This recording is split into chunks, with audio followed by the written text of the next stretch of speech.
Every year, one of the highlights of my year is when Rabbi Bacon calls and he asked if I can come down to do a joint panel with Rav Moshe Weinberger, my Rebbe. And I'm like, yeah, I'll be there right now. I'll just wait. And I love it. Like I like to pretend to have something to say next to Rebbe. And it's such a highlight for me because not only do I get a chance to sit next to Rav Weinberger, I get a chance to see so many incredible guys. I walk out feeling like the future is bright. Guys that really are growers, balancing every aspect of life together.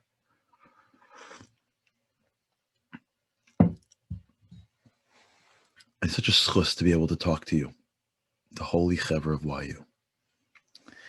And I want to share with you an idea. We're in challenging times right now. But these are the times that are going to make us. And I want to share this thought. When you look at fruit, for the most part, the actual fruit or its juice is fairly equivalent in value. Apples and apple juice. Orange is orange juice. It has similar function. It has similar value. The Torah treats it somewhat the same. There's no real major distinction when you take it from fruit to its drink. With two exceptions. Grapes and olives. Well, I'm sure there are others, but two major exceptions.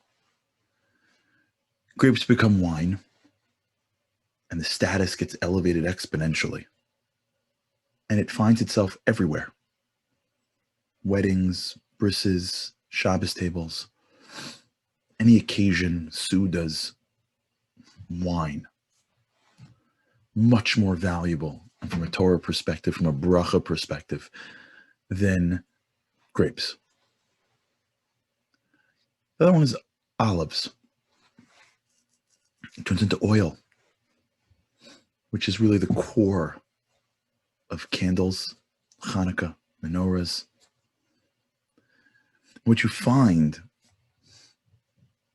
is that there's something significant about both of these fruits that when you get to their panemius, when you break them and extract their juice, their core, their inner self, there's something even greater on the inside. Let's start with grapes. Grapes are sweet. And when you extract the juice out of grapes, you have an experience of sweetness. And that's why wine gives simcha. That's why we're told to have wine on Yontif. Yain yismach, the Torah tells us. Wine gladdens the heart. And what's interesting is that you find it at every simcha. Why? Because maybe the Torah is teaching us the following lesson, which is it's okay to have sweet in life. You should have sweet in life. But if you have too much sweet, you're going to get drunk. You can have wine in the meal, but if all you do is have wine, you're not going to get off the floor. Keep it in check. Relax. You see this with people all the time, no? Life is good, and it works. And then they start hitting green light after green light after green light, They make more money than they can dream of. And all of a sudden, they have no more worries. And their kids grow up in a world with no worries. You ever see this in people? They just stop having problems, stop having challenges. It never really works out. They never wake up in the morning 3 years later of no challenge and be like, man, I'm pumped for the day. It intoxicates them. They get lost. Their head gets thrown. They start feeling like they're bigger than they are. Unless they give and they're part of the world and engage in challenges through philanthropy or tzedakah or communal work, just winning, winning, winning, winning, winning, taking, good times, good times, good times, good times. If you really watch them long enough, if you ever watch someone's arc of life, it doesn't always work out. Go interview trust fund babies. Most of them are miserable. They wake up with more money coming out off the interest of what their parents put away from them, and then they need to spend a year. They fly around, run into parties on private jets. They don't go to school like the rest of us. They don't go to work like the rest of us. They're in one of the lowest categories of happiness. Why?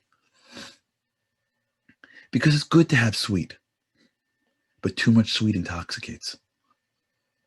And not only that, too much sweet makes you feel a little too sure of yourself. You're a little too proud. You watch a guy in Purim. A little too much. It's okay once in a while. And so the Kadosh Baruch Hu is giving us an incredible lesson. I'm going to give you sweet things in life. I'm going to give you grapes. And I want you to be able to extract the joy, the panemius, the simcha out of life. But remember, do it in moderation. Enjoy. Geschmack. Watch the Shvil Hazav. Then there's olives. Olives is bitter. Olives are bitter. And yet we find, it's amazing if you think about it. You have this fruit called an olive that when you extract the juice of its fruit, it actually creates a flammable source. Is that amazing? That I guess through processing it in the right way, it could be lit up. Now, fire in Yiddishkeit means something. Fire represents our soul. Kiner Hashem Nishmas Adam. The fire is the spiritual point. That's why the Ner Tamid always burns, because there's a fire, there's a ruchnius that is part of everything. When someone passes away, we light a candle for their neshama. Shabbos comes in with fire, leaves with fire. Fire is representation of the spiritual world, is the representation of the fire of life, of the excitement, of the growth of life. What one could accomplish with fire could go to the moon. But it could also destroy. Maybe there's another lesson here, especially for Chanukah, because Chanukah is the yontif of fire. Chanukah is the yontif where we could have picked the sword as the symbol. It was basically Muhammad's, but the Chachamim chose fire. The Chashmonaim didn't have to do the miracle of the menorah. Toma Hotra B'tzibor, they could have settled for tamei oil. Not only that, but they didn't have to do the menorah. They just got back to Beis Hamikdash. There were other things they didn't do either. They didn't run around and look for a keves echad. They didn't run around and try to fix the ketairis. They didn't run around and try to fix the lechem. And not only that, but they took the menorah, by the way. The menorah is in the heichal. They dragged it out to the chatzer. They didn't belong there. And by the way, there wasn't even a menorah. The menorah was melted down. They made a makeshift menorah because they were telling the world, this yontif is about fire. And the Kodesh Baruch Hu agreed with them, which is why as they lit a little bit of fire, the Kodesh Baruch Hu took care of the rest. And the lesson could be that, do you know when fire comes out? In challenge, when it's a little bitter. When things are bitter, it creates flammability. Challenges require us to dig past our bodies into a source that is so much bigger, because I have to go somewhere that I have never gone before. To find the strength, to find the resilience, to find the patience, to find the attention, to find the simcha. I have to go somewhere that I never went before. So that means I have to tap into that chelek elokam yimal. I have to tap into that infinite source that's inside me, my own personal piece of Hashem, my own fire that's within. I don't get to my fire when things are amazing. When things are amazing, I'm able to connect to a totally different world through yayin, through ahava. I get to my fire when I have to challenge myself. I get to my fire when things are difficult.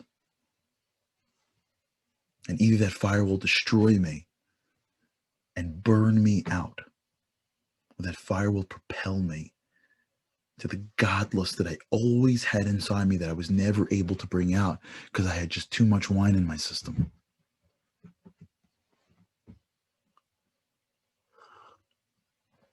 We're right now in a time of challenge. Many of you aren't even in the base medrash, you're home. Others of you are sitting in a base medrash and it's a shadow of itself. For some of you, this may be your last year in YU, and this is what you got. Learning is more difficult. Davening is more difficult. You may have family tragedies. You may have uncertainty in the world. Marriage, money. It's challenging times. The Kodesh Baruch Hu has brought winter early this year. At least as we think. But remember, it's always in winter that the Aish burns the brightest. Chanukah is dafka in the winter. Low down. After Shkia. In the dark, Shabbadark, Shabbadark. Because the Kodesh Baruch Hu is teaching us. When you're challenged and challenged and challenged, this is where you're going to find or. As the Bali Panemius, for those who are holding in the Sfarim, know that it's actually reminiscent of the Or HaGonas. Not only do you find Or on Chanukah, you find the greatest Or on Chanukah. It's the bitterness of the olives that make the flammability of the light. Wherever you are this Hanukkah, remember that we're going through right now the period of olives. If you push and if you trust that you have a source that is infinite, you can accomplish things that you can never accomplish otherwise. There are things you can accomplish and challenges you couldn't accomplish when the place is rocking, when the base medrash is flying, when you walk around and you can feel the intoxication of Ruchnius and the Rebbeim are around and the Torah is being, the Kol Torah and the Chanukah. What you can accomplish, Simcha. But what a Jew can accomplish at this moment, in the moments of the olives, is produce oil and light themselves up in ways that they couldn't otherwise. This is our moment. This is what we're going to become. And my bracha to you this Hanukkah is that you don't just light candles, you become candles. My bracha to you this Hanukkah is you realize that this is an opportunity that I hope doesn't happen again. But in these moments of darkness, Kodesh Baruch Hu is looking for light. He's looking for Yidden that are Chashmanayim, that are Makabim, who look at a dark world and say, Mila Hashem Elai. Who look at Tumah everywhere and drag a menorah out and say, it's about the fire. Let's light up on fire. We should be Zeicha to be the candles for Hashem, to light up our corners of the world. And maybe, just maybe, this Hanukkah, Hashem will reveal the real Or. And then we can get back to drinking wine without any levels of intoxication. With Mashiach Tzidkenu, may it come soon in our days. May Rabbi Amen. Amen.